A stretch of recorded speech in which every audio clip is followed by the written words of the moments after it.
And now, so yeah, like I said, I have played this game before, so I do have a continue save file, but I'm going to start a new one. It's been so long that I really feel like I need to start from a blank slate, as it were.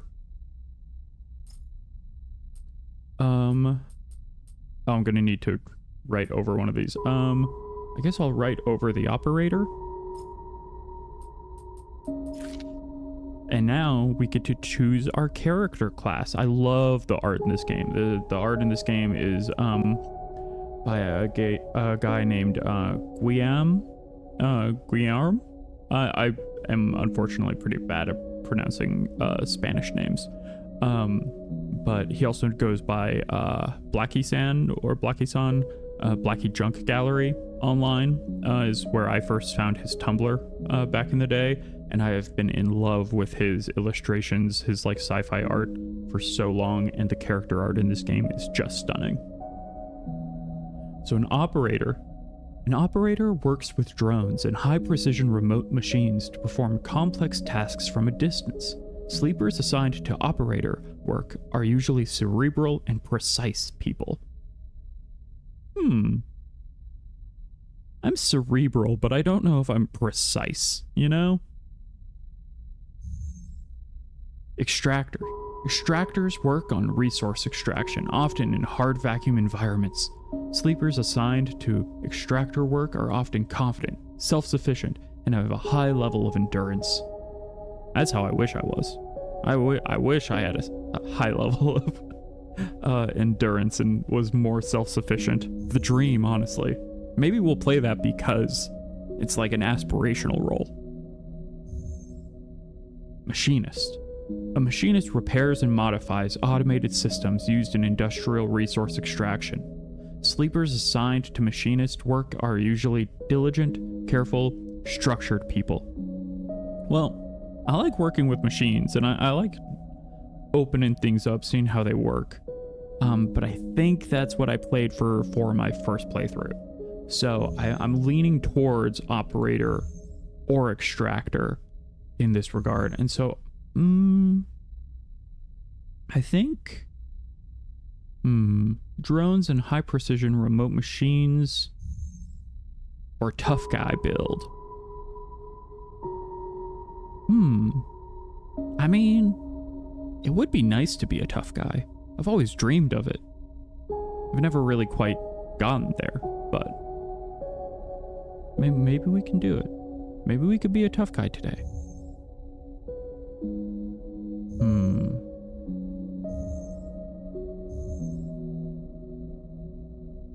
Okay, let's see what the skills are.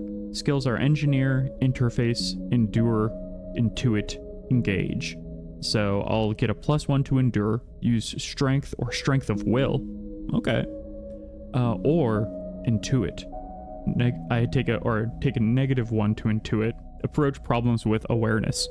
Who needs to be aware of a problem if you can just take it on? Like, if you can just, head rush it and deal with the damage that may come. Honestly, how I'd love to be. So let's play an extractor. That'll be an interesting change of pace. I've never played one of these games as a more physical build. But there's so many times where I've wanted to charge a problem straight on. Okay, yeah, see, this is what I was worried about. My little guy is covering all the text. I'll be reading it out, so don't worry too much if you can't read it or see it. But let me give a little bloop. All right, weird. It's like looking in the mirror now because I'm flipped. And then here, I'm gonna adjust my setup just a little bit so I'm looking a little bit more straight on when I'm reading. The first thing you become aware let me take that from the top. Sometimes you start a sentence and you've not read ahead enough and you stumble over every single word. Let me try that again. The first thing you become aware of on waking is the disconnect. The delay between thinking and feeling. Between wanting to act and acting. Minor, almost imperceptible, but always present. It's at its worst when waking, when yourself has spent many dark hours recalling what it felt like to be real, to be a person, to be in a body that was indisputably yours. Oh, as somebody who, with me and my lore, has kind of two heads in one. I don't know if I've ever talked about that on stream, but I've basically got my memories and my engineer's memories in my head. I understand what it feels like to kind of, remember things that aren't really your memories. It's bizarre. Let's think on that body, though. I'm a physical person. A leap into a cold lake on a hot day. The sting of blood welling from a fresh wound. The friction of a fingertip. All of a sudden, the memories are closer than you thought, blurring as you approach, until you can't tell one from the other. The cold slips in, behind and around you, and the sensations fade out of reach. Perhaps you should be thankful for the dulled nature of this new body, given your current circumstances. The walls of the container feel immediately present, cold, hard, at the back of your face, or at your back and face, cramping your limbs. You resist the desire to stretch, knowing that claustrophobia comes next, and retreat a little from your central nervous system. I don't know why that was tripping me up. It isn't painful. Not like you used to know pain, at least. In emergency mode, pain is a message delivered with efficiency and ease, a reminder that harm is imminent. There is no insistent throb, no trembling nerves, just a warning delivered with a banal quality of digital notification. Right now, there are thousands of them. I don't exactly... I guess we'll remember the plan. That seems important right now. I don't know who the others are, so remembering them seems tough. You mostly remember that it wasn't a good plan, but then your options were limited. And once you got the itch to get out, by any means possible, it was either that plan or something much worse. It was at least simple. Collapse the shaft, drift away in the chaos, slip into cargo processing, seal yourselves into containers, then just hope the freighter left before you were missed. Some were lost in the shaft, others never found the meeting point. Only a few made it to the containers, but the freighter, as far as you know, left. That feels like enough to know that you might no longer be on that grim and heartless rock, even if, in the airless hold of a freighter, you might freeze solid long before you reach any destination. I'm gonna try and rest. Waiting for the cold seems unpleasant. But you are restless. Dang. It has been a long time since you left. Surely weeks, maybe months. You are dully aware of damage to your legs, your right arm. You have been reserving energy as much as possible, but your body has still needed to shut down many of its systems to protect you. You have spent much of that time asleep, knowing that anything else would be impossible to endure. You feel the weight of that impossibility begin to gather. It is time to sleep again, to nudge this false body into inducing delta waves into your emulated mind, and once again recoil into a dream of when you were once a person. Time passes. The cold creeps further in. You feel something. Warmth. Not true warmth, but the indication of its presence. Your joints release from their rigor.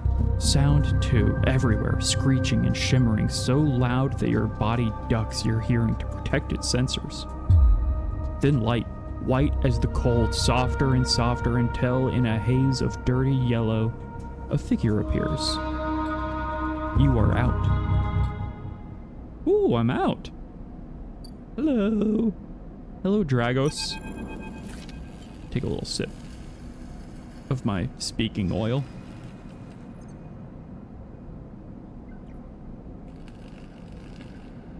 It has been a few hours since Dragos pulled you from the container.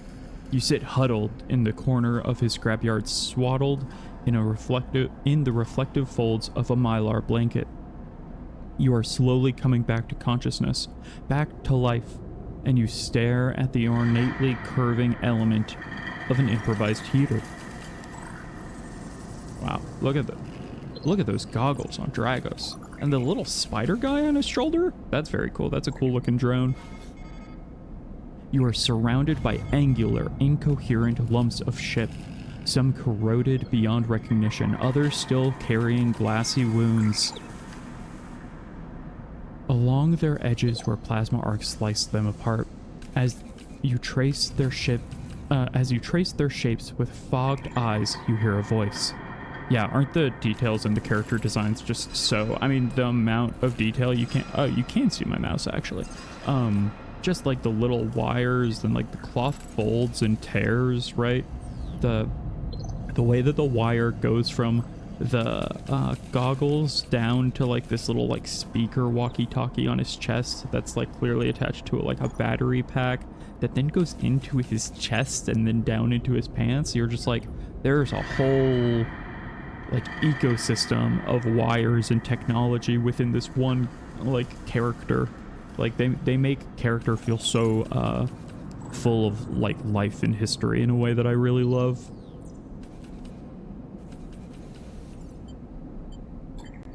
So Sleeper, y'all thawed yet? Almost. That's my tough gruff guy voice. That's gonna be us for this one. Never seen... And this is Dragos. This is higher pitch, a little bit more nasally.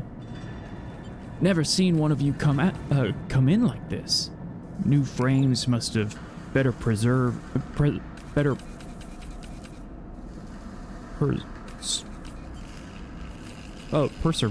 I don't know why I was just fully unable to read perseverance there for a second. New frames must have better perseverance in sub-zero vac. Seen more than a few of you frozen solid in hull plates or inside out or locks in my time. They weren't so lucky. Dragos comes into focus. Shrouded in makeshift tech, his headset with its glinting eyes, the mark of a drone operator. On his shoulder, one of his symbiotically linked drones perches, its irising eye locking you with an unflinching stare. Oh, interesting. So, like, he's got one eye here in the left of his head, and then, like, the drone is, like, what he's seeing in his other eye, I think is, like, what it's saying there. That's a cool little, like, way to show that visually. Last living sleeper that came through this yard was a while ago. They didn't last long. You struggle to read his expression beneath the tech, but he seems lost in memory for a moment, or perhaps he is just figuring out what to do with you. Since I'm a tough guy. I plan to survive. You aren't sure if he hears you. I won't ask what led you to it, to sell yourself to a corporation. And I suppose you know you can't go back. Your old body, that's theirs now. And you're just software. A rogue emulation, illegally possessing corporate property. Ooh, rough. You nod along. You remember biometrically signing the forms, the cold floor on your feet as you padded to the sleeper cells, the promise of a life off-world. But as you do, you get the now familiar sensation that these aren't your memories. These are things you know, but not things you feel. You are no longer that person. You are an offshoot, a copy. What you won't know is what's ahead. At least, the last one didn't. There's no easy way to put it. That body of yours is falling apart. It's the same for any sleeper who makes it out. SNR wants to protect their property, but if they can't keep hold of you, well, then no one can. You remember that too. Or at least rumors of it from the other sleepers. Planned obsolescence. A built-in dependence on the regularly administered supplements that were part of your routine. Stop taking them and your body begins to shut down, separate from your emulated mind. How long has it been? How long do you have? But for now, sleeper, you are one of the lucky ones. Dragos glances up and away, towards the glassy dome of the yard. The Eye is the best place you could be right now. The Eye? The station. You'll see soon enough. Dragos impatiently shifts his weight. Look, I've got things to be getting on with. He trails off. There's an old freight container I've been using as storage out in the stacks. We haven't been pulling in as much valuable scrap these days, so you're welcome to it. Something wells up inside of you. Emotion. Fatigue. You shakily get to your feet. Alright, you head on up there. You look like you need some rest. And with that, Drago stalks back into the Rex, his drones already converging on a rusting Hulk plasma flashes, silhouetting his spindly figure as he returns to work. Hello, welcome to Erlin's Eye. This is tutorial voice. Life on the Eye runs in cycles, during which you can talk to characters, explore areas of the station, and perform actions. At the end of each cycle, you need to head to your current home to rest. Resting will move time forward on the station. Head to the empty container location to rest and end the cycle now. Very chipper tutorial voice in a very bleak sci-fi game. End cycle.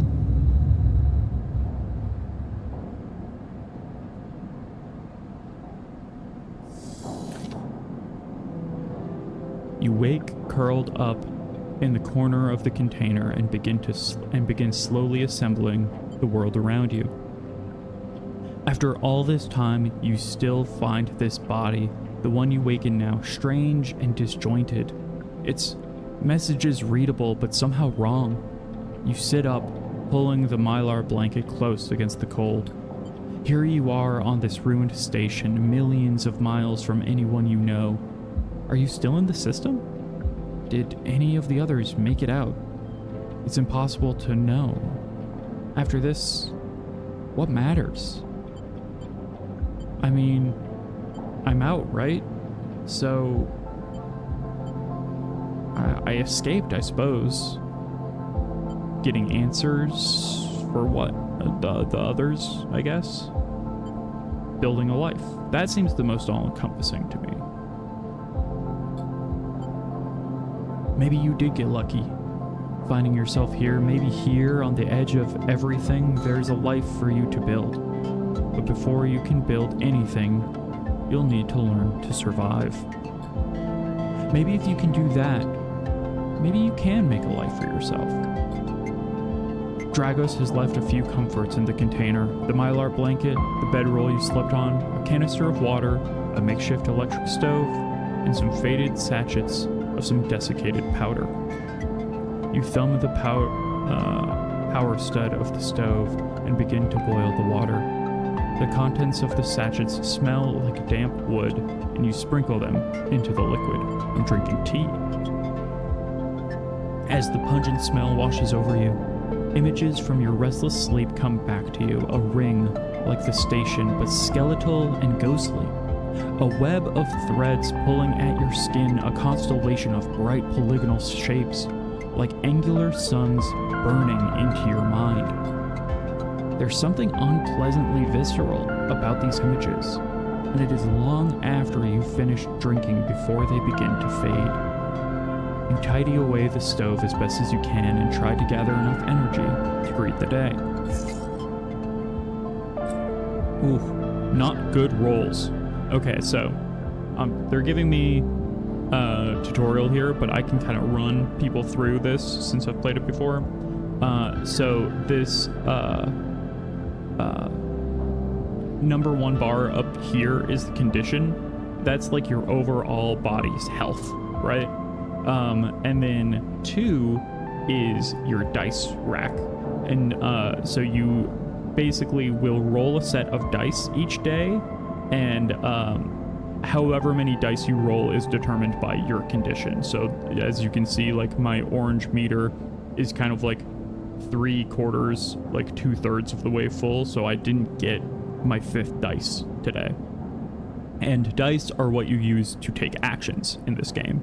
So a 2, like we have here on my lowest roll, is a 50% chance for a neutral outcome, then a 25% chance for a positive outcome, and a 25% chance for a negative outcome. Actually, no, sorry, that's wrong. That's what a 3 and a 4 is. 2 is 50% chance for neutral outcome, 50% chance for negative outcome. A 5 is 50-50 neutral good, and a 6 is 100% positive. So we had not great rolls today. But you know what? We're just waking up, getting used to our new body on the system. I think it makes a lot of sense that we've... I was trying to recalibrate my body. Speaking of getting used to bodies. And I accidentally launched myself forward. One more time. All right, there we go. And then the third thing here is your energy. And so you need to basically, energy is, I almost think of it like hunger meter, right? Like how much juice do you have in your current battery, whereas condition is like your actual frame, you know, like your skeletal system, your nervous system. 3 is like how much energy do you have that individual day. You can gain energy by eating food and stuff like that, but if it goes down all the way, you start to take condition damage. This will all make way more sense as we just start playing. All right, let's leave the container. Dragos is standing in the corridor when you close up the container. He is still wearing his headset, and in the harsh light of the corridor, you realize it is implanted. A drone sits on his shoulder, its cachet of sensor eyes rapidly irising. How are you feeling? Not good. The drone chirps. Dragos nods. You notice that beneath the operator's rig is his skin is marked by burns and blotches. I know the container isn't much, but it'll keep you safe. He pauses. So, I'm not gonna chit-chat too long. You well enough to work? Sure. All right then. He nods.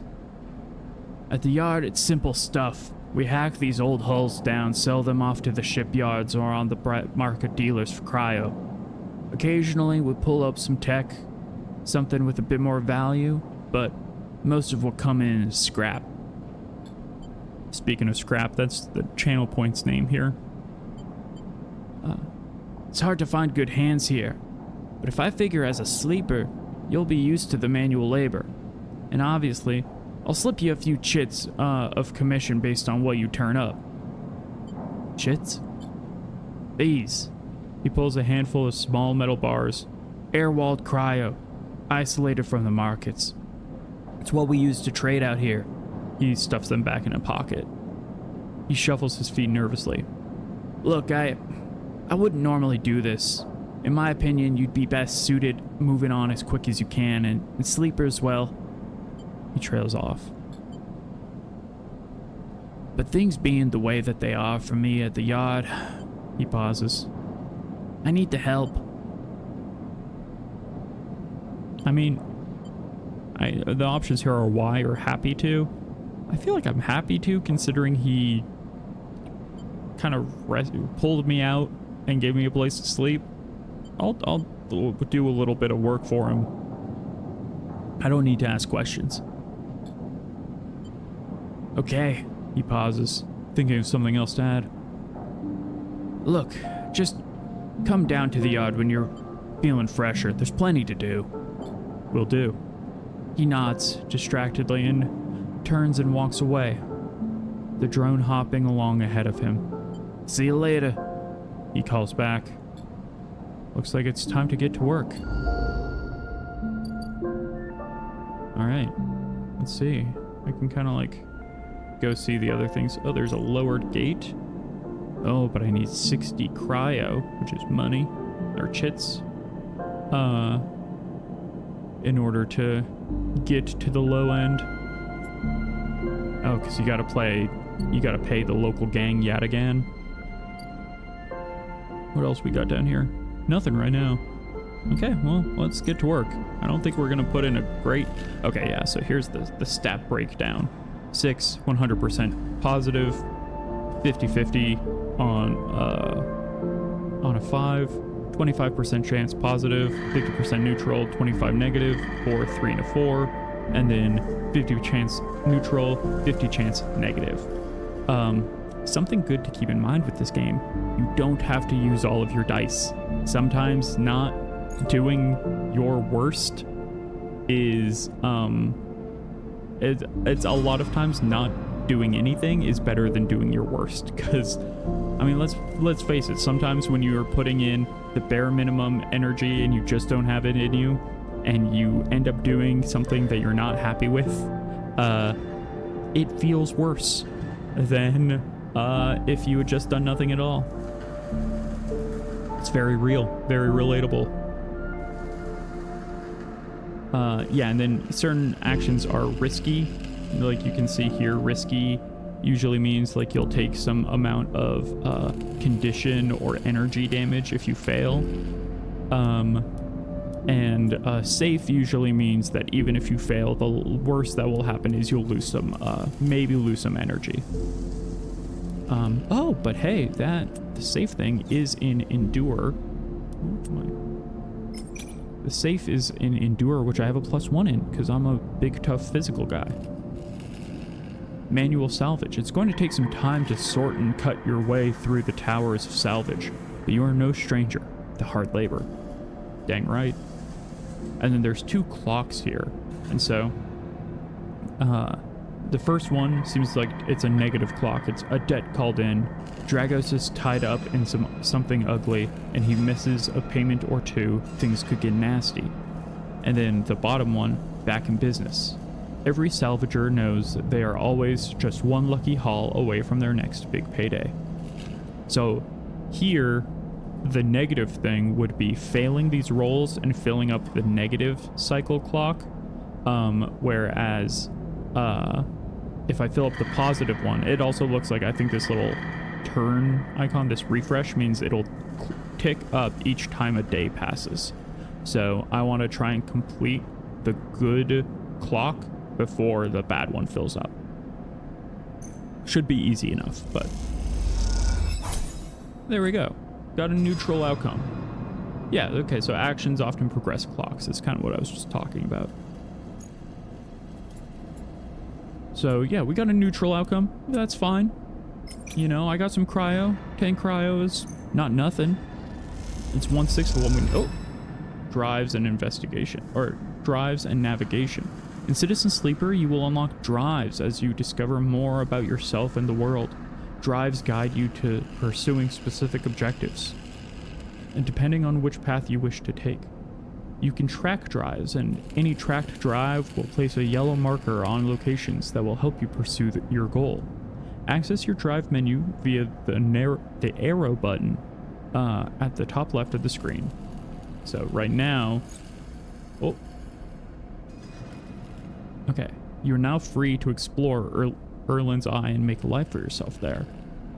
So, tracking your drive to help you survive, looking for food for keeping your energy up and ways to recover your condition, filling clocks to progress stories and find new opportunities, and then ending the cycle at the end of the day when you're out of dice. Okay. So yeah, I mean, repay Dragos seems like a good clock to follow, but also survive, I would say, seems important. You need access to corporate pharmaceuticals, otherwise the escape attempt will come to a rapid end. Find a doctor. I mean, yeah, I think that sounds... Let's track finding a doctor, for sure. So, let's leave here, and then we'll take a look at what else is around. Okay, so now we got the shipyard. We can haul materials. As a newcomer, you can only gain favor by grabbing a load of materials and asking the nearest yard hand where to take them. Or you don't have connections, but you do have the skills. If you can get a shipbuilder to notice them, you might be in. So this is helping out at the shipyard to try and find a lead. Or, oh wow, there's a lot of places. Dock C4. Okay, so a merchant ship will come in at some point. Rotunda A. Explore the rotunda. Uh-oh. That takes I take a -1 on that. Or steal dock plans. Heaven Age Security has to have plans. Stealing them would be the fastest way to get to know the place. And the most dangerous. I mean, that's fun. So with that, I can either get to know the rotunda well, or I can get on the Haven Age watch list. Yeah, no problem. That's fine.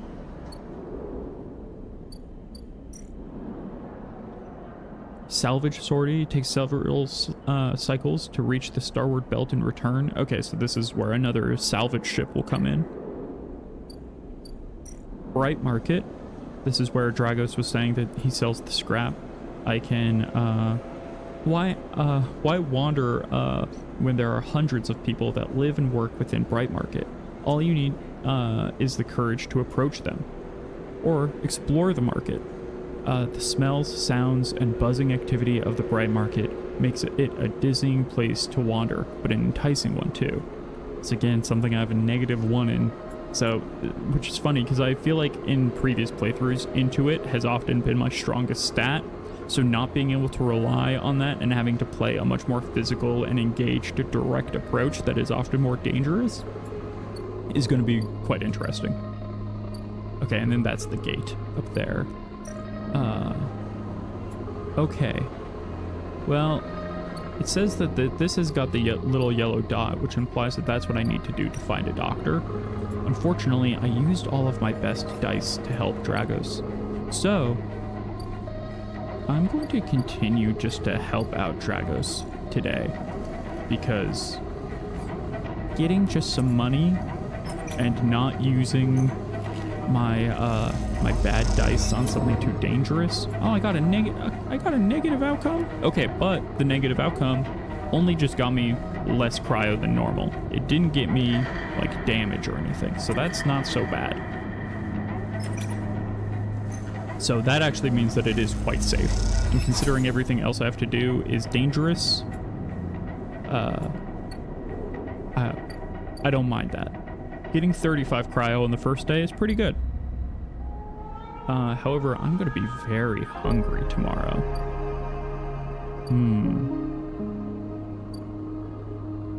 Okay, well, I probably should have thought about that. But alas, oops, not what I meant to do. Okay, let's end the cycle. Ooh, I can sunbathe. Oh, so I'll get energy just by sunbathing. That's the perk I got by taking this, like, specific frame. Interesting. Okay, so maybe energy won't be such an issue.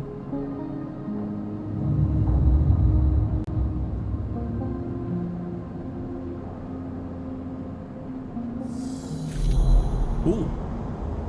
Oh, I don't like this. This time, you don't wake up. Instead, the ghost of the station, that shifting skeletal ring, surrounds you. From a moment you are gone, absent from your own body, stretched out across a colorless void, then the connections begin to establish themselves, threads tugging on the edge of your mind. These threads become vectors of exchange and then extensions, as you feel your thoughts slipping away down them, dissolving into the millions of distributed nodes they connect to. You see the skeleton, or you see the station. No, you feel the station, like a web of texture in a smooth black liquid. I think I said skeleton because the white of this also feels like skeleton-esque, but also like it's describing the threads and like parts of the station. It makes me almost think of like a bone or a body. I want to touch the smooth black liquid. I'm physical. This is how I interact with the world, by licking it. You find a point in the station, and you connect to it, pulse through it, follow loops and paths under and around it. You touch more points than you have fingers, and then you try, in a moment of impulsiveness, to connect them. The flow passes through you so rapidly that you feel yourself being carried with it, splitting and separating, eddying and gathering as you do. Things occur to you. Things that you can't possibly know. You reach out, try to grasp them, try to touch them too. You notice a tugging feeling pulling at you, insistently, as if it were a small child. Somehow it is pulling in two directions at once. You look down. All of a sudden, everything shuts off. You come back trembling into this unfamiliar body, both yours and not yours, all at once. You find yourself standing in the container, eyes now open to the dark steel walls. You feel a change within you, a shift. You close your eyes for a second and you feel it waiting there, the station splayed out across your mind, a storm of connective nodes waiting to be explored, and then it is gone. Oh man, I would be starving if I woke up after a dream like that too. That's fair. But I rolled well. So sometimes it's that hunger that focuses you, I guess. Yeah, I need food. So let me explore the market. I'm gonna use my 6s, my guaranteed successes, to explore this market. Find a doctor or some. Oh, hey, there we go. Pause it. I filled it up in one. Fantastic. Ooh, street food vendor. Don't mind if I do. I love this design. Oh my. Hello. Hello, Emphas. Look at him with his big arms and that walk and his big bag of veggies. He's got so many veggies and waters. This guy, let him cook. Let Emphas cook, but literally. Emphas is busy, his broad face uplit by the makeshift gas burner in front of him. He is cooking. This guy's cooking. With precise, delicate movements, he lays thick chunks of marinated fungus into a dented wok. His other hand idly tossing a metal bowl of sliced vegetables and some red-flecked dressing. The smell is incredible. You watch as he fulfills a set of orders, heaping the fungus with a bright salad and depositing it in plastic trays. A stack of chits rattles in his apron pockets as customers file past the burner, handing over payment. I mean, I've got some money, but I'll approach. You join the queue.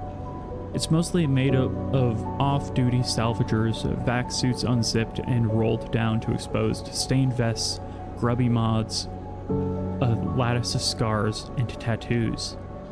They discuss the best food on the eye, the best drink, comparing notes on bright market dives, their words cut through with heavy spacer slang. Eventually it's your turn, and you shuffle up to the front. Emphas speaks in a deep, even tone, without even looking up. First try is free. I mean, thank him. The smell is almost unbearably strong as he cooks, the earthiness of the fungus laced with something so spicy the smoke makes your eyes water. The heat from the burner is like a bonfire, and your skin hardens in its glare. I know you sleepers, Emphas says while he cooks, his voice deep but clear. A hard life, a lot of stories. He glances up from beneath his cap with piercing eyes. I know. Tell him a story. You begin to tell him about your journey to the eye, and he nods as he cooks, his eyes never leaving his work. You tell him of the confusion. You tell him of the confusion, the pain, but also sense of possibility in his sudden arrival. Sorry, my face told me that it had an update that I needed to do. I just had to hit on now. You tell him of the cold and dark of the container and the endless cycles spent within it. Now, it seems, you tell him like some dream that you once had, but can never forget. I've had dreams like that. Well, yeah, I've had dreams like that, where one of my first dreams, the first dream that I remember having, this is off topic, but I remember having a dream, and this is pre 9/11, was I was on an airplane, and at this point in my life, I had never been on an airplane before, but I had a dream that I was on an airplane, and it was being hijacked. And who was there to hijack it? Was Jim Carrey's The Mask. I remember I had never seen The Mask. Maybe I had seen it on TV or something, but I was so scared of that terrible green man and his crazy stretchy face that in my head, I was like, this man is going to kill me for sure. And that is a dream that I once had, but will never forget. Jim Carrey's The Mask. You tell him that the eye excites you and scares you, and you are unsure of where to walk, where to look, what to do. Eventually you tail off, running out of words. He places a plastic tray and steaming fungus in your hand. Next time we can talk some more, he smiles. But next time, you pay.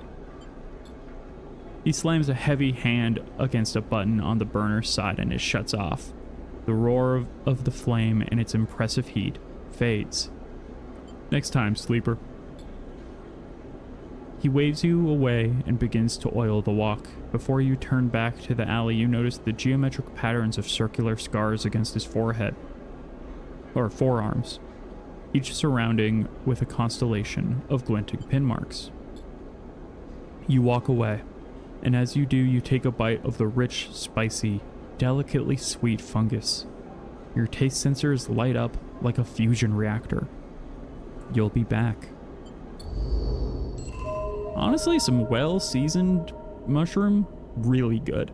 I was never a fan of mushroom until a few years ago when I had some really, really well-seasoned, like seasoned with like fennel and stuff, and blew my mind how good that was.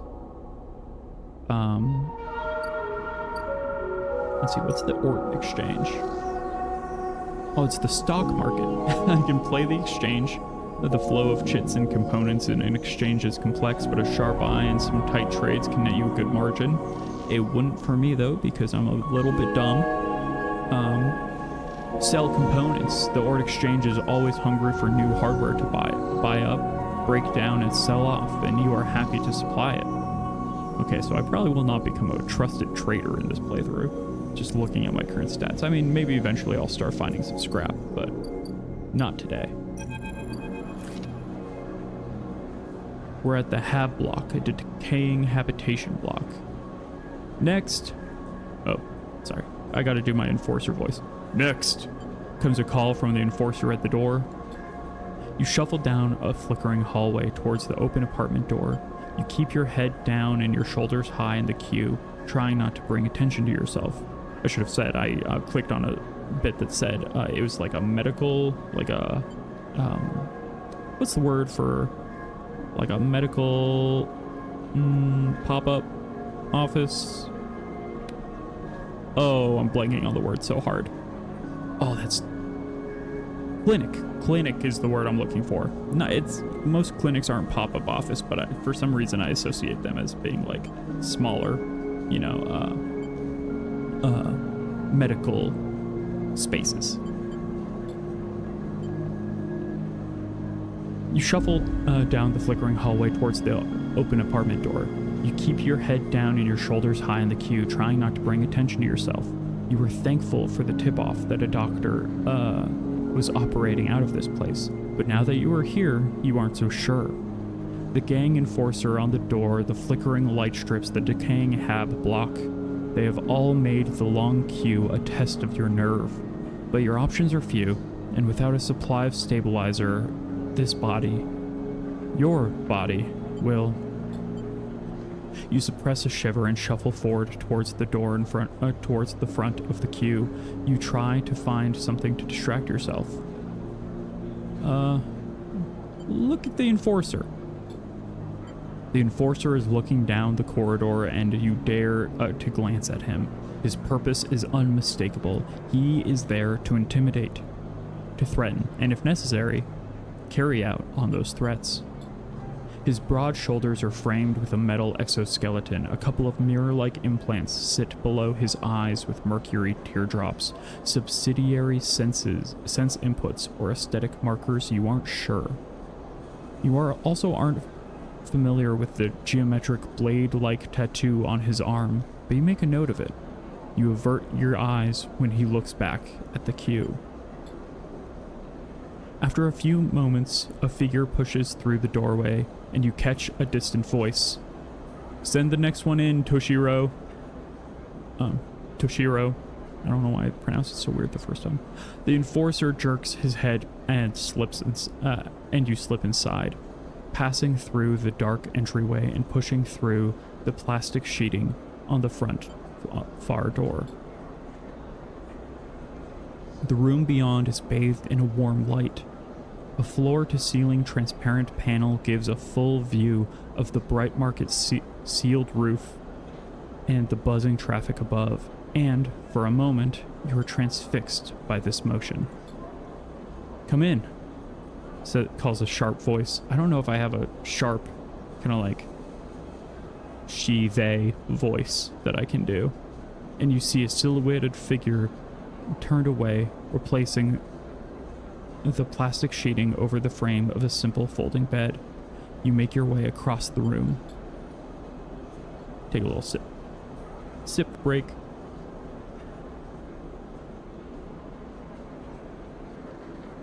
That's the good stuff. The figure turns, and as they do, you see an expression of confusion flash across their features. They open their mouth as if to speak. They blink, and then quickly regain their composure. Okay, so it's they, them, it seems like, with the way that they're writing them. "Please sit." They gesture to the bed, and then turn to an open case of tools on the table. You sit. Sabine turns, a compact diagnostic scanner of some kind raised in their hand. They hold it to their eye. "Remain still, please." Their tone is clipped and businesslike. You stare ahead, still dazed from their expression when you first entered. Fear, recognition, sadness, unmistakably etched across their face. "How long have you been on the station?" they ask, a scanner still to their eye. "A few cycles." They nod. "It's good that you came to me," they say. They set the diagnostic scanner on the table. "I'm going to start by assuming you don't know anything."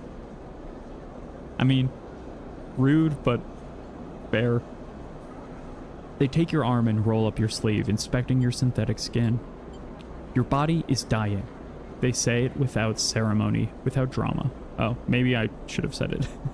"Your body is dying," they say without ceremony, without drama, but not without empathy. Oh, I don't think I'm capable of that line read.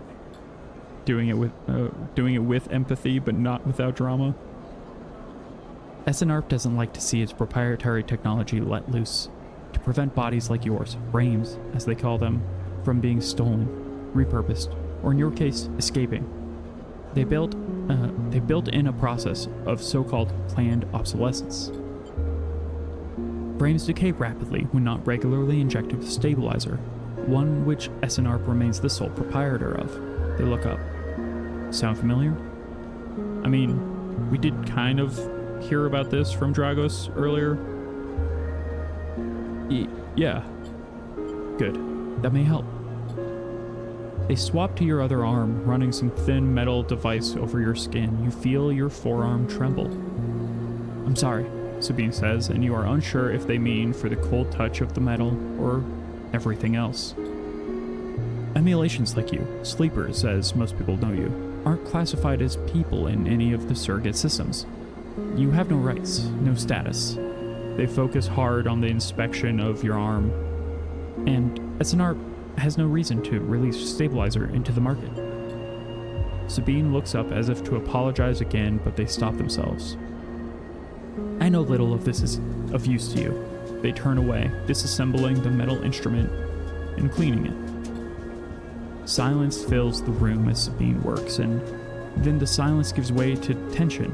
You stare at their back, willing them to say something, anything. Sabine turns to face you. I may be able to help. They sigh, and you see the darkness under their eyes, hear the fatigue in their voice. They gesture at the door. You saw Toshiro outside? You nod. He works for my benefactor, Yatagan. They are influential in the low end. They gave me the space to work, run the door, and take the profits. At the same time, I have to fix up their enforcers, tend to their implants, sew up their wounds. They look away.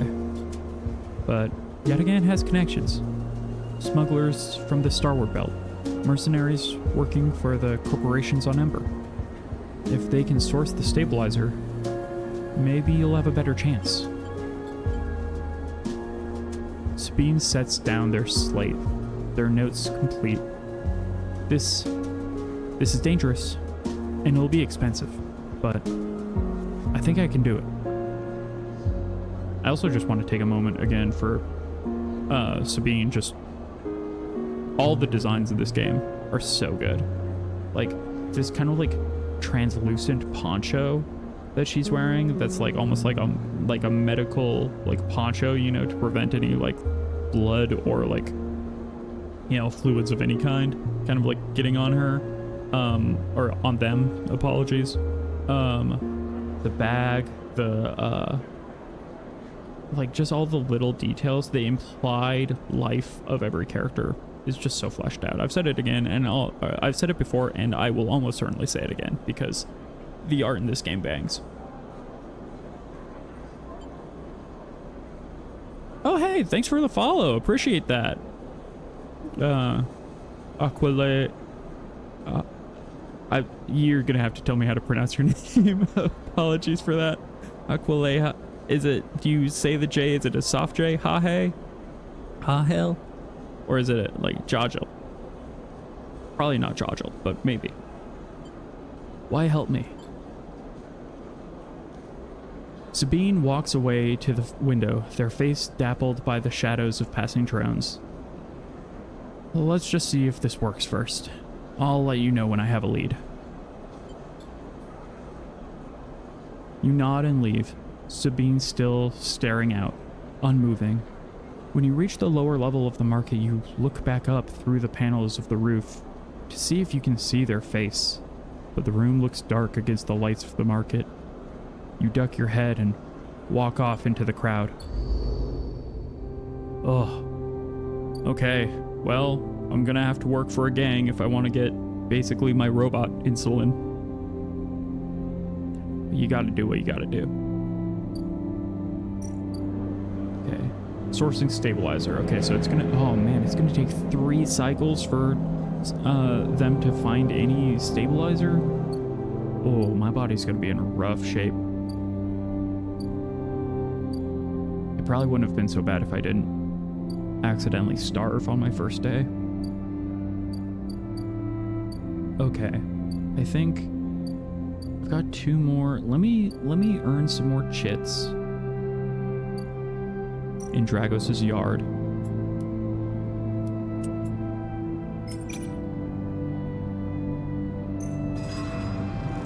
And fill up that clock. Yeah. Okay, hey, we're gonna fill up that clock completely. It's not even gonna have a remote change. My mouse is freaking out. It's not even gonna have a chance for a debt to be called in. Okay, amazing. I wonder what that'll do. This is the part I love about having not played this game in years, is I have no idea what filling this clock will do. You arrive into a buzz of activity at the yard. Red blinking lights flash across a vast dark shape suspended below the dome. They flicker across scorched hull plates and bench structures, spilling from holes in the twisted shape. The cutter is huge and has been torn apart in some violent encounter. She's a beauty, isn't she? Dragos stands to the side, focused on the hulking ship that is lowered into the yard. What is it?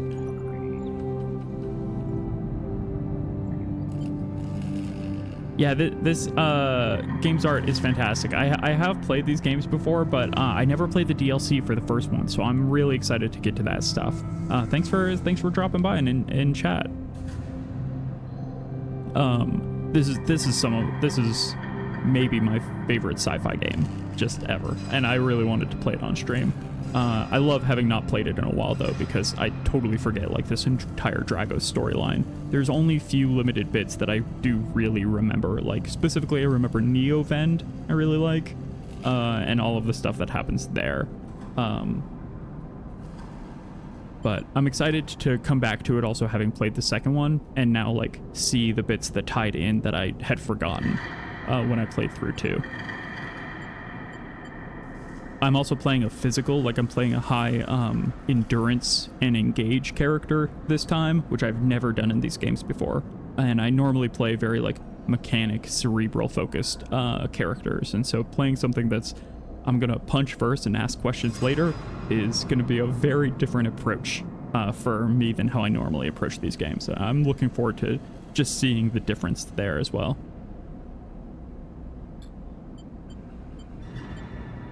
Dragos laughs.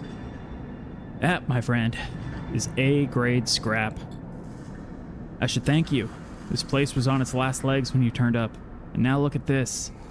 The ship descends slowly, its interior visible through multiple hull breaches. You struggle to gather the same enthusiasm as Dragos has for this monstrous craft. You can't help but think of what became of its crew. What happened? Oh, that's... What happened? What do you mean? He glances at you. I managed to convince our salvager friends to give me it on credit.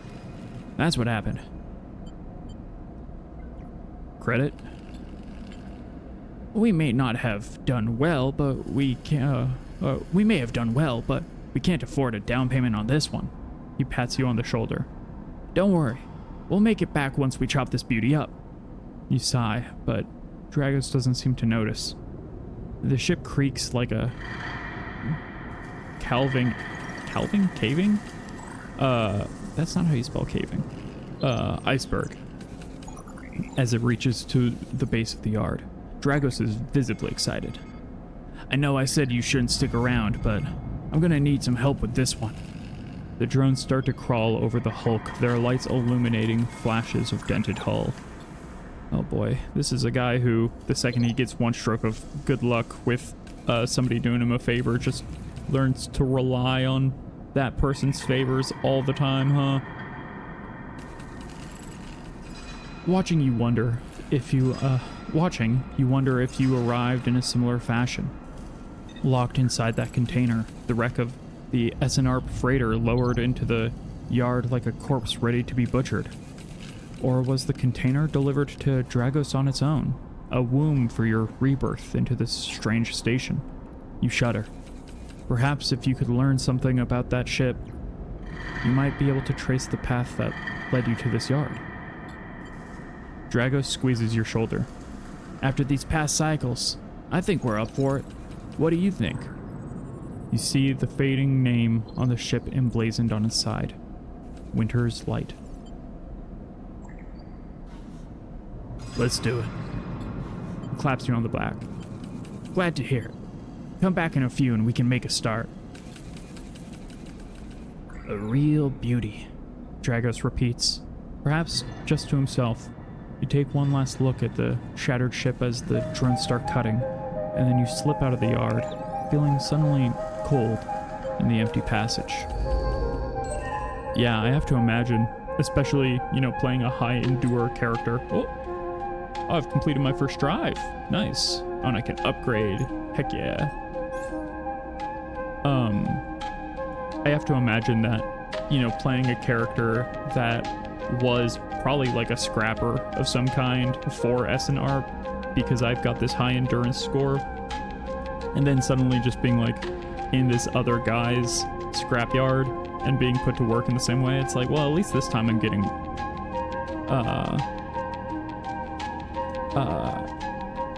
at least this time I'm getting paid for it, but it still feels weird of like the expectation of like, well, you're gonna help me with this, right? Yeah, it's such a good CRPG. I love CRPGs. I want to play more of them on stream too. Like, I'm really excited to play through all of Citizen Sleeper on stream. Getting a whole playthrough of that. There's very few good whole playthroughs of Citizen Sleeper in my experience. But doing a whole playthrough of that on stream. I also really love Disco Elysium. That's a top one for me. That's really, really high up there. Some of my favorite writing in video games.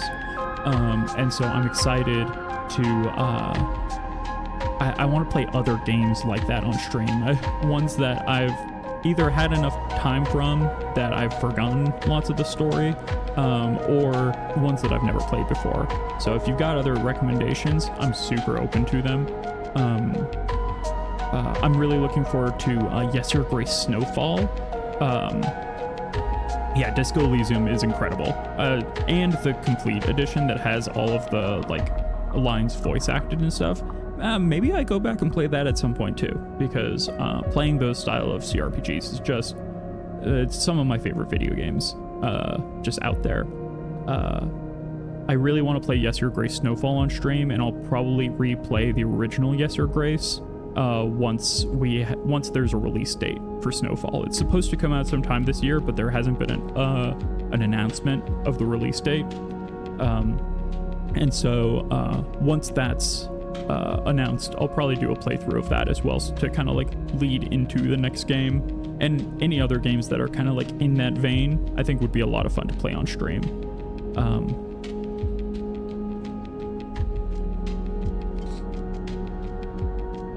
Yeah, I've never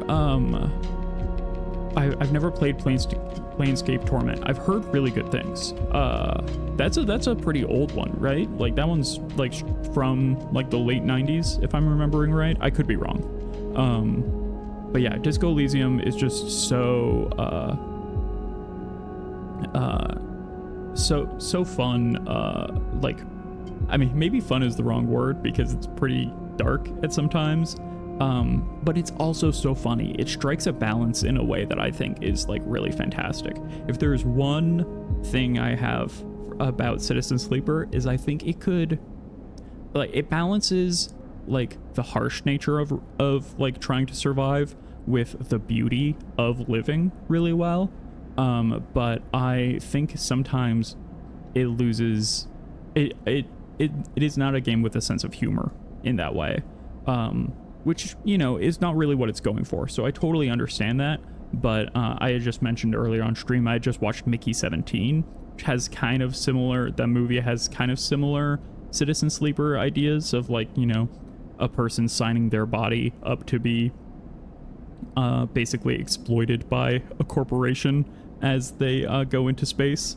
But that game, that movie has a huge sense of humor about it. And yeah, you know, it's not necessarily what Citizen Sleeper is aiming for, and I think they nail what they're aiming for. But who doesn't love to laugh every once in a while? What should I spend my upgrade point on? Can I not? I could get to a 0 in Intuit. That might be helpful in case I'm ever just forced to Intuit something. Or I could lean in. Oh, chance to gain energy after any engage action is not bad. I might lean in on engage and endure and just go heavy physical playthrough because I've never done that for this game. Yeah, a Planescape Torment. I'll definitely add it to my list and take a look. Okay, let's see. Oh, I'm all out of dice, so I gotta end the cycle.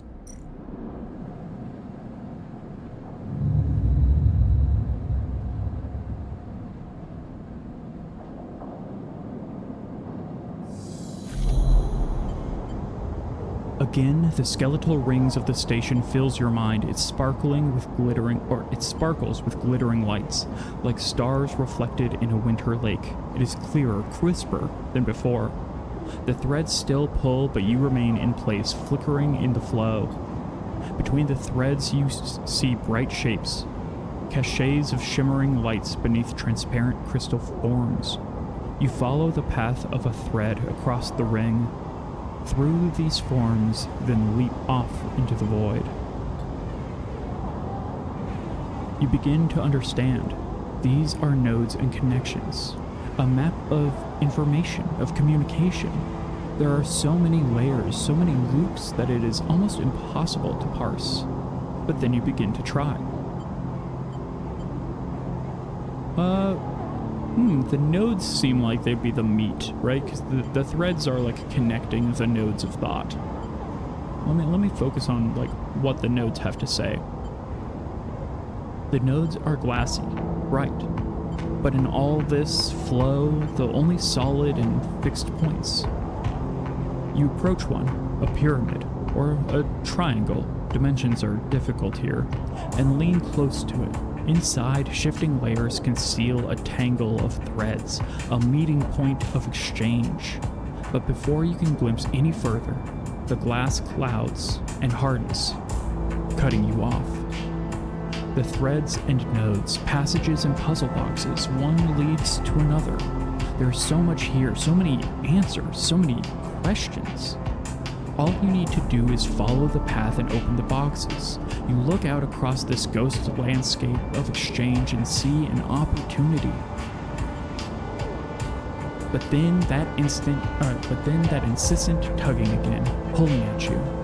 You look down again and see two lines, two threads pulling in different directions, as if they were tied to you. Let's start with the first. The first thread leads out, away from the station, into the inky black. Someone out there is tracking you, hunting you, following the thread to you. They are in a ship, and the ship is approaching ever closer with each cycle. The second thread leads in, pulling deep into the station. Your gaze follows it, and this time you see something. A sphere, shimmering above a strange angular body. A pulse shoots out from it, passing over you like a torch beam, testing you, tasting you. You open your eyes. Time is short. Whoa. Okay. Yeah, I forgot that that's a thing. Is being hunted. Yeah, right. Oh. Something has changed inside you. You now access the data cloud of the eye, a network of decaying protocols and data caches. While there, you can use dice and items to access systems and extract data. But be careful. These networks are old and strange. Click the I button at the top of the screen and toggle this view on and off. I can see the argument that Citizen Sleeper is like can be like a little like maybe sanguine is the word in some of its like optimism. I can see that. I think especially at the times that I've played them, especially the first time that I played it, I really needed that. And so I was like very happy to embrace that. But I totally get that as a thing where I think 2 is a little less so overall, but they are definitely games that feel 2 has a more murky ending, in my opinion. But in a way that like kind of balances that optimism in a nice way. Okay, let's see. I've got, I don't have many dice, and the dice I do have are not excellent. But I am a fungus fan. Emphasis spiced fungus is one of the few things potent enough to stimulate your limited taste sensors. It's incredible stuff. Fungus fan. Gotta keep eating. I don't want to starve again and have my my body just break down so quickly, because it's already happening fast. All right, I'm being hunted. Oh, I could do shipyard stuff, or I could explore, because I haven't done any of the Rotunda stuff either. But I'm feeling pretty bought in on the Dragos storyline at the moment. All right, ooh, though, these aren't great stats for me. Dragos' nerve. Dragos seems increasingly nervous about your presence in the yard. You're not sure if he's going to hold on his nerve much longer. Okay, so that's probably tied with the fact that he might know something about me being hunted, which is not great. And if I fail, I wonder if that fills up more. But no, okay. Just filled one. Ooh, some rough go. If I remember right. Okay, yeah, there's all these agents and data and stuff. That's the great thing about this part of the game.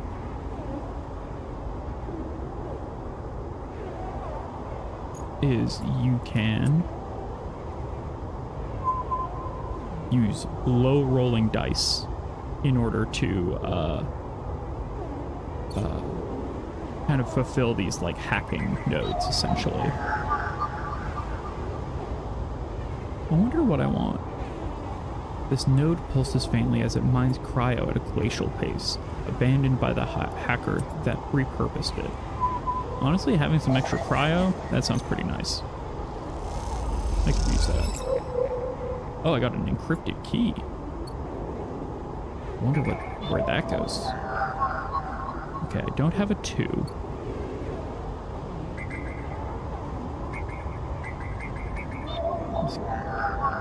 And I don't have a 3. Okay, keynote. So that's what interface does. Is interface unlocks this, like, gives you more options to, like, hit.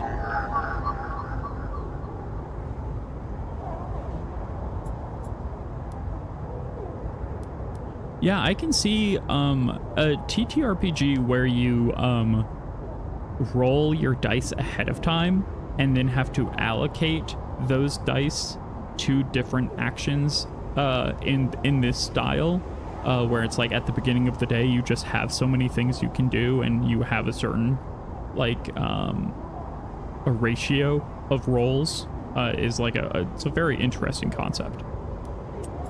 It would, I feel like, get rid of some of the excitement of like being at the table and rolling the dice in the moment. Is probably the biggest challenge. That you'd have to find some other way that you could create that kind of like tension. Because let's face it, rolling dice is fun. A lone connection feeds to this isolated node. Its last access timestamp is 1,000 cycles ago. It's a long time. If we're assuming a cycle. Ooh. That was a spooky noise. Hello? Hello? We're in the cloud, in the data ghost of the eye. As you drift back from the node, something latches onto you. A thread strung tight around you. It tethers you in place. A taste. The voice makes you shiver. Its source somehow both distant and close behind your ear. You see a distant glint of light shut off, and then suddenly a shape is at your side. It stalks around you, circling like a shark, like a wolf. Entity unknown, astringent, processing. Stay still. You gotta wait for the moment to strike, you know? Don't resist right off the bat. Please hold. Oh, this is one of my favorite designs in the game. I mean, look at this guy. The orb in the head.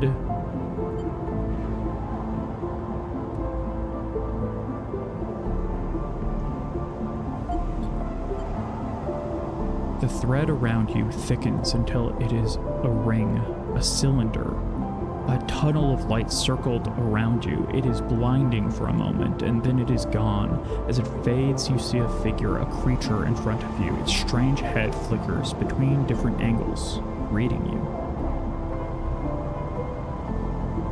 Yeah, you would need like shorter rolling dice is the best part in games. In-game cycles don't last very long, so it feels like you're constantly playing. Yeah, 100%. I think you would need, if you did do a similar situation, you would need essentially like micro like battles, you know, so that you're re-rolling dice like every like half hour or so in order to like keep players engaged. It's an interesting idea. I do wonder how that would like translate to tabletop.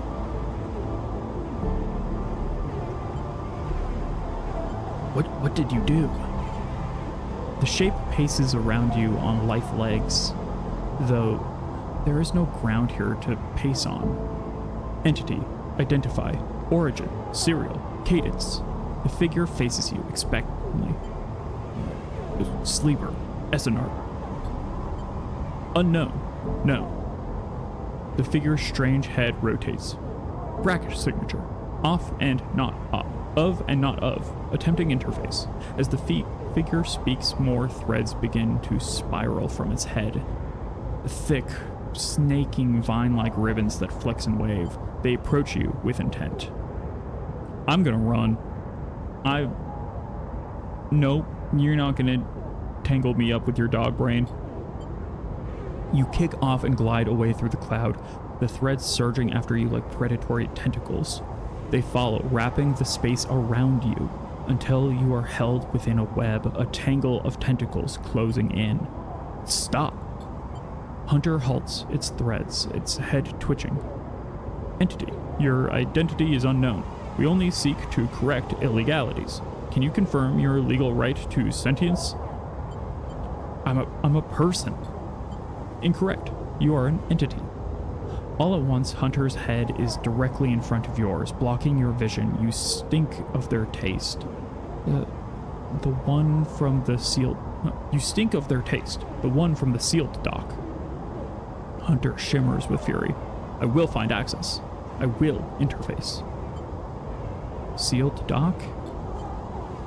An entity hides in the rotunda. You are its puppet. Hunter extends a razor-edged thread. I will not be diverted from my tasks. It glows with murderous intent. Strike. You lash out with all your force, not a physical strike, but a focusing, a spike of interference leaping out like the tip of a spear.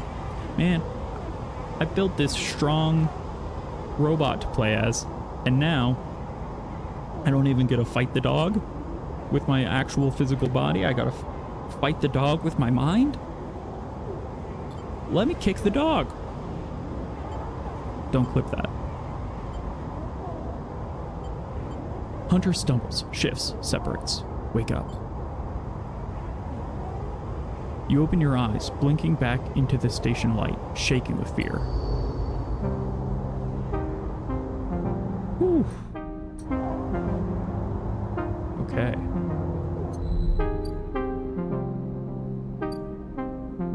All out of dice. Still got a few days until I can get stabilizer. The dice are running low. Things are getting tight.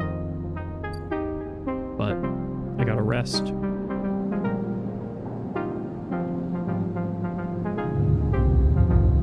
And I'm being hunted.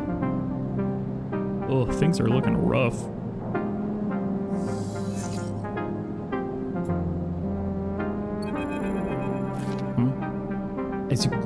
As you close up, a voice echoes down the corridor towards you. Sleeper, wait up! Turn. Bang is coming down the corridor towards you, a wonky grin on his face. Hey, glad I caught you. Do I know you? He grins. You do now. He put a hand on your arm. I've seen you hanging around. Just want to chat. You staying in that thing? He nods back at the container, shaking his head. Rough. It can be hard to get a start on the eye. He looks down at the message, or down the passage. What was it old Erland said? The eye opens for us all. Nice idea, but, well, not always very practical. He glances back at you. We do our best, but it isn't easy. We? You pass together into the main walkway. Haven Age, we're all one dysfunctional family. Bang puts his arm around you.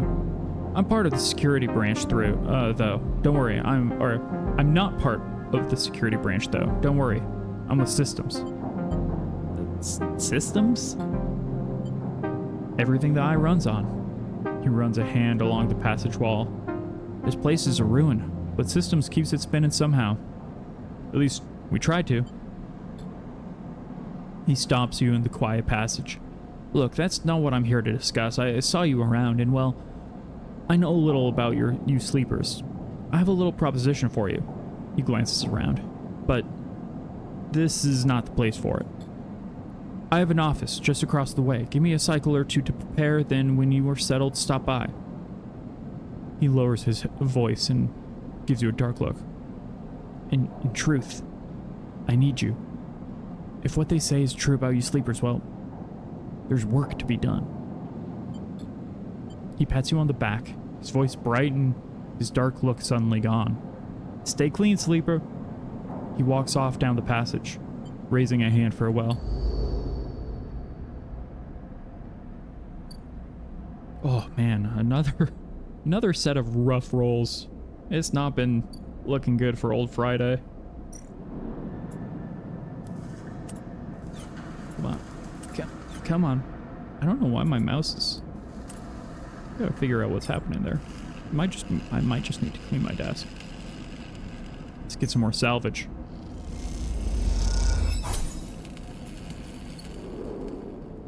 And then... I'm afraid of the dog. Make no mistake, I am very afraid of the dog. But I want to figure out what to do with these keys.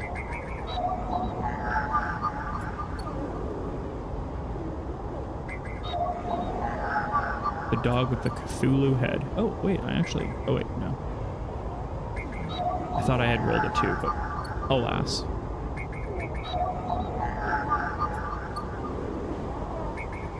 Oh man, I do not have much of anything I can do with these dice. Not a single one of these takes a 1. Rough. Oh man. What do I do with that? Get some fungus is what I do.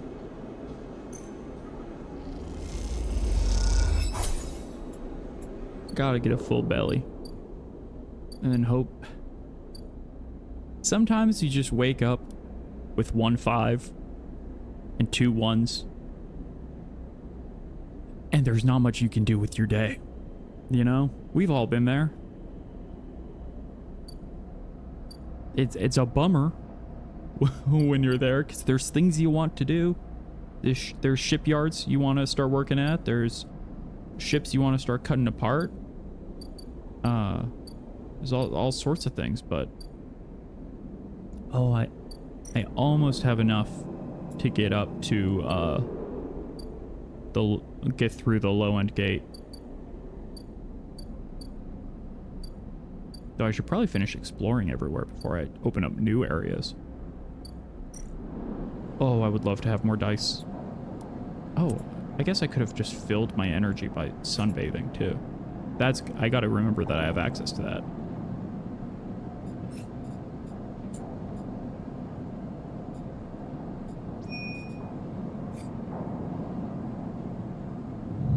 Wait, why did I have a goal to build a ship mind? Why do I... Oh my good. Roll 2 dice higher than a 3. Challenge rating impossible.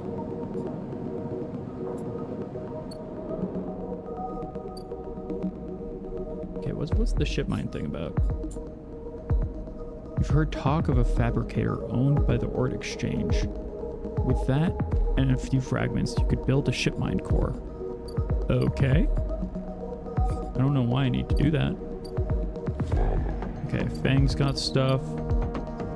And Sabine's got stuff. I'm gonna have to wrap it up in not too long from now. I've got a thing at 12:30. So I've got a hard out then. So I'll wrap up a few minutes before then. But let's do the Sabine stuff. Maybe we'll see how long that takes if we can get through the Fang stuff as well. But probably won't make it through this full day on stream. But I will be playing this entire playthrough on stream. Next Friday will be more Citizen Sleeper. The first thing you see on entering is the glint of Toshiro's implants, like a cat's eyes in the dark of the corridor. He nods you in as you arrive at Sabine's door. The entryway is still dark and you push through the sheeting into the surgery. I have it.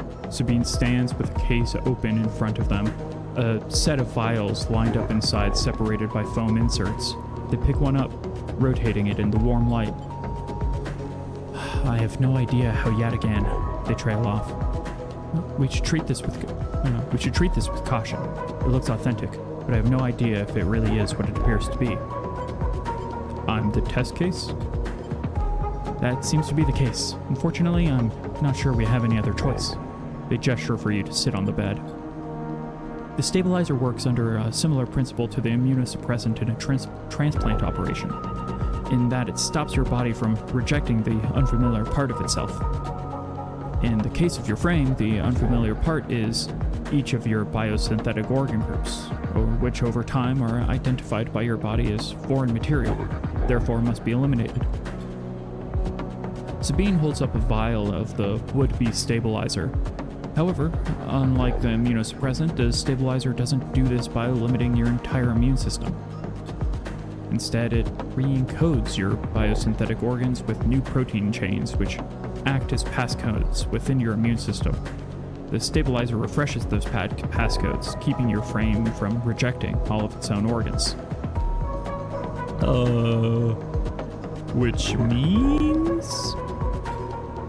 Which means the stabilizer should be able to encode any organic or biosynthetic matter and to be accepted by your immune system.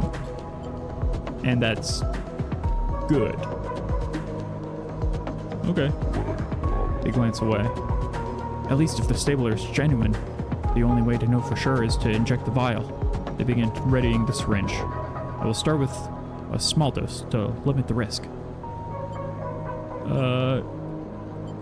How sure are you? I'm working with my best guesses here, but the case, the vial, it looks authentic. Sabine cracks the glass neck of the stabilizer vial and uses a syringe to extract a fraction of the liquid. They tap the syringe and you watch as if any sign might emerge from the clear liquid.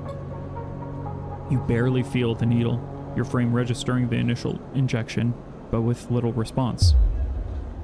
A sensation begins to spread from the site, a fizzing, trembling wave that disperses through your arm with incredible speed. Your vision goes white, and when it returns, Sabine appears encased in shards of sparkling light that slowly fade into darkness as you settle back against the bed. You swim in darkness, muffled noises like an argument heard from underwater, prickling waves of cold. When you sit back up, Sabine is waiting at a chair by the window, facing away from you, backlit by the glow of their slate. Awake? Yes. The stabilizer is genuine. They sit down beside the bed. I don't know how Yatagan acquired a case of the stuff, but they did. Sabine looks troubled, distracted. You should rest some more, but you're going to have to do that somewhere else. They gesture to the door. I have other patients. Sorry. Sabine nods towards the case. I'm afraid I can't offer you any more doses. You are going to need to pay for your next dose.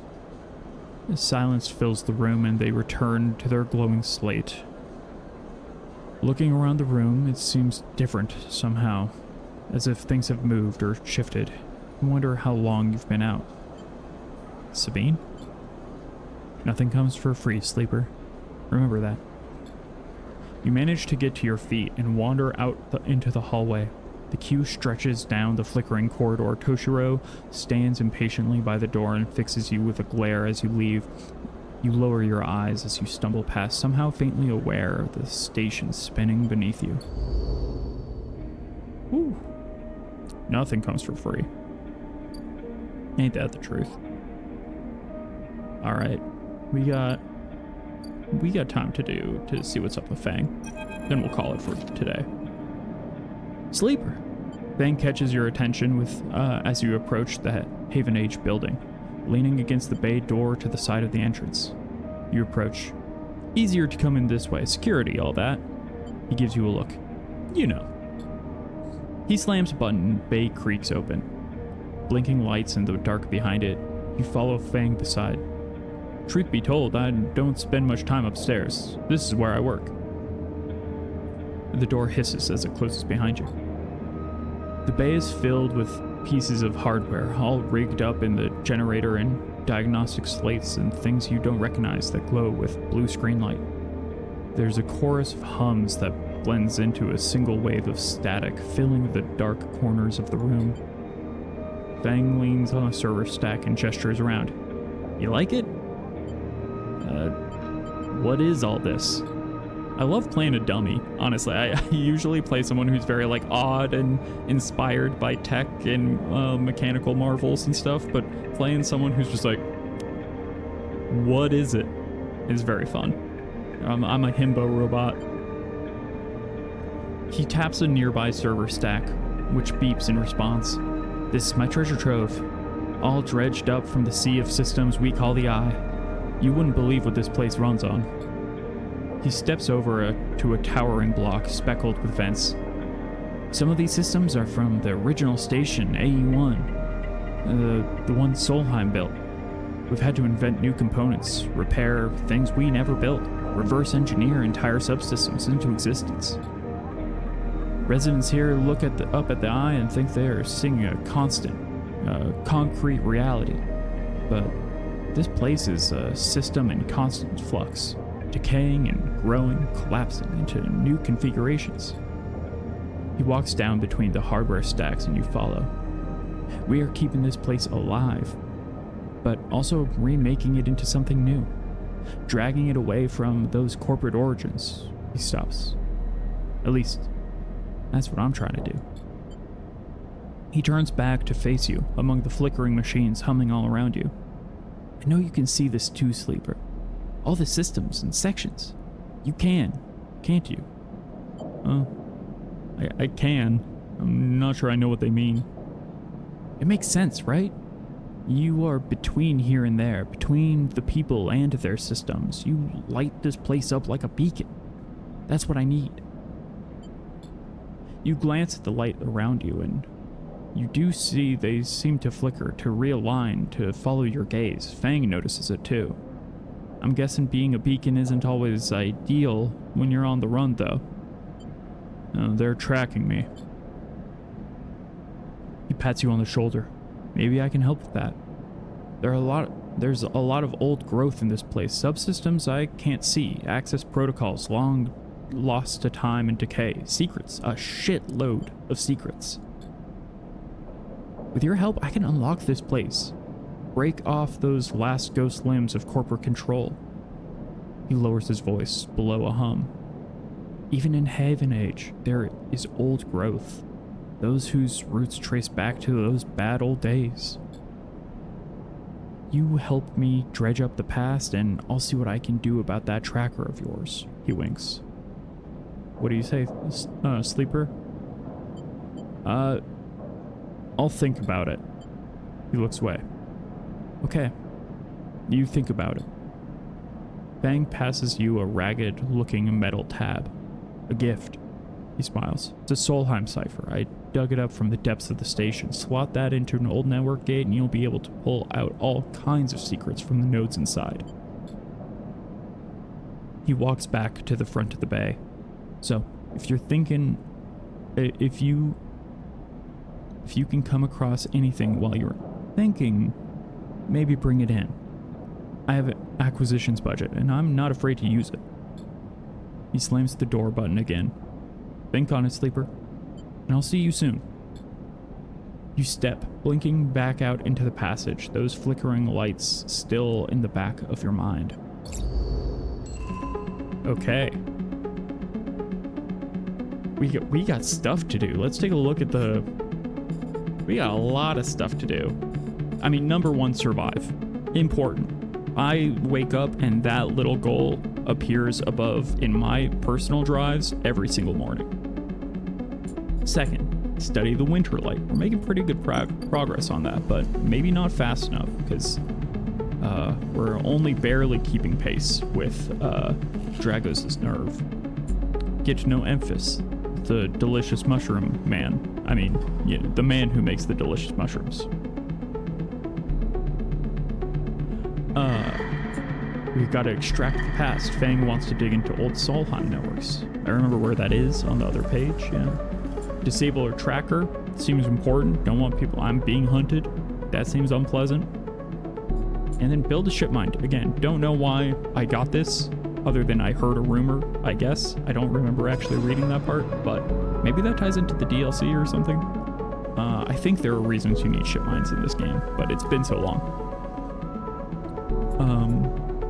All right, well, that's going to do it for me today. I'm reading so much that my voice is getting a little sore, so I am going to call it even just a little bit early, because since I've only been streaming like for 2 weeks now, this is the end of my second week streaming, at least since I started streaming years and years ago and then took multiple year break.